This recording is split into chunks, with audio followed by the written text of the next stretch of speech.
Hello friends, हम अभी पढ़ने जा रहे हैं लाप्लास अवकल समीकरण। ये जो है बीएससी फाइनल ईयर मैथ्स का एनालिसिस का एक टॉपिक है।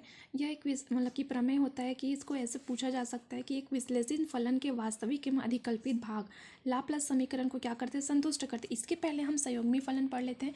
संयुग्मी फलन क्या होता है? संयुग्मी आप लोग अधिकतर देखे होंगे, F of Z is equal to F of X plus iota Y. ये जो iota Y, X plus iota Y की जो टर्म होती है आयोटा इमेजनरी, ये हमारे पास क्या कहलाता है? संयुग्मी, मतलब दोनों मिलकर क्या कहलाता है? U x Y plus iota we x Y. एक प्रांत डी में क्या हो? विश्लेषिक हो।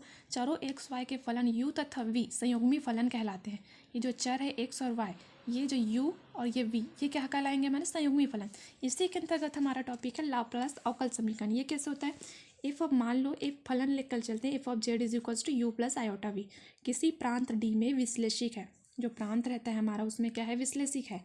तब हमें इस समीकरणों से हम रखते हैं कि del u upon del x is equals to del we upon del y, और del u upon del y is equals to minus del we upon del x. ये होता है, ये हम क्या कौशी के वो जो हम मतलब निकाले थे उससे ये हमें प्राप्त होता है। देन कौशी रीमान जो हम सिद्ध किए थे उससे ये प्राप्त होता है। वो वाला वीडियो जो आप ज़रूर देखें। ये वाला फर्स्ट एंड सेकंड, ये दोनों समीकरण हमको प्राप्त होता है किससे? कौशी रीमान इक्वेशन से।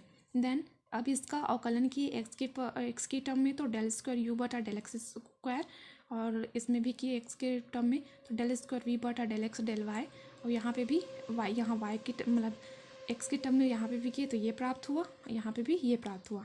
देन अब हम क्या किए, ये वाली जो टर्म है, ये वाली टर्म दोनों को इक्वल लिए, दोनों समीकरण, ये दोनों अलग अलग समीकरण, दोनों को इन दोनों को इक्वल लेकर ये दोनों हमें इक्वल टू प्राप्त हुआ। तो यहाँ पे मतलब डेल स्क्वायर यू बटा del x square is equal to ये, तो ये इधर आके पॉजिटिव हो गया, मतलब हमें एक समीकरण प्राप्त हुआ। दो समीकरण से हमें एक समीकरण प्राप्त हुआ, मतलब इस टर्म में भी इसको लिख सकते हैं। अब इधर मतलब इसको फिर से हम क्या किए, del we upon del X जो था उसको फिर से हम एक्स के सापेक्ष अवकलन किए तो हमें ये प्राप्त हुआ। फिर उसको हम किए तो फिर ये प्राप्त हुआ। अब इन दोनों के टर्म में भी इसको कॉमन लेकर हम ये प्राप्त किए। अब ये वाले टर्म और ये वाले टर्म प्राप्त हुई, तो दोनों को हम इधर लाए, पक्षांतर किए तो हमें ये समीकरण प्राप्त हुई। हमें समीकरण 2 होता है। अब इसी को हम क्या कर रहे हैं, del square phi is equals to U तथा वी के द्विविभागों में लाप्लास समीकरण को संतुष्ट करते हैं। तो del square phi is equals to del square phi upon del x square plus del square phi upon del Y square is equals to 0। इसकी टर्म में हमने यहाँ पे मतलब ये जो वी था और ये वी, इसको हम क्या मान के चले? फाई की टर्म में इसको लिखे तो हमें ये समीकरण, यही हमारा क्या होता है? लाप्लास समीकरण होता है।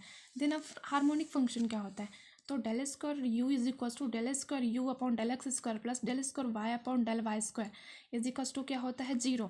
ये टर्म हमारी क्या कहलाती है? हार्मोनिक फंक्शन कहलाती है।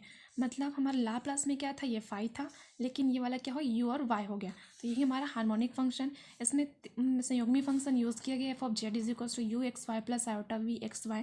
एक प्रांत डी में विश्लेषिक हो तब ये यू एक्स वाई तथा वी एक्स वाई डी में हार्मोनिक होते हैं। मतलब ये प्रांत डी में क्या हो? विश्लेषिक होना चाहिए, जैसे हमने पहले भी कंडीशन रखा था। थैंक यू सो मच दोस्तों। अगर वीडियो पसंद आए तो लाइक और शेयर ज़रूर करें।